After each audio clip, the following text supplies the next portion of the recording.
పాట ఎలా పాడాలి, పాటలో ఒడుపేంటి, పాటలో ఉన్నటువంటి ఆ భావాన్ని గొంతులో పలికించడం ఏంటి, ఇది అరుదుగా కనిపించేటటువంటి మనుషులలో ఒకరు జానకి.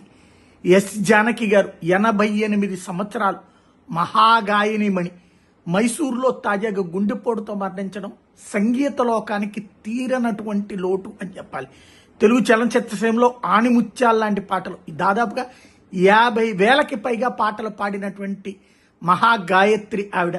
తెలుగు, తమిళం, మలయాళం, కన్నడ భాషలో అన్నిట్లలో కూడా పాటలు పాడింది. దక్షిణాది భాషలో ఆమె పాడని లాంగ్వేజే లేదు. 1938 ఏప్రిల్ 23ని జన్మించింది. గుంటూరు జిల్లా నిజాంపట్నం మండలం పల్లపట్ల గ్రామం ఆమె సొంత ఊరు. ఉత్తమ గాయనిగా 4 సార్లు నేషనల్ అవార్డు సాధించినటువంటి విదుషీమణి, 10 సార్లు నంది అవార్డులు అందుకున్న సుప్రసిద్ధ గాయని.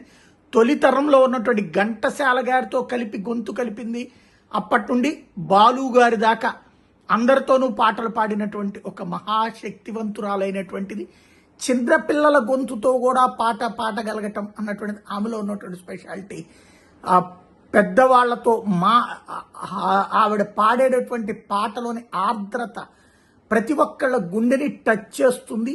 ఆమె మరణం అన్నటువంటిది మన సమాజానికి, సంగీత లోకానికి తీరని లోటు.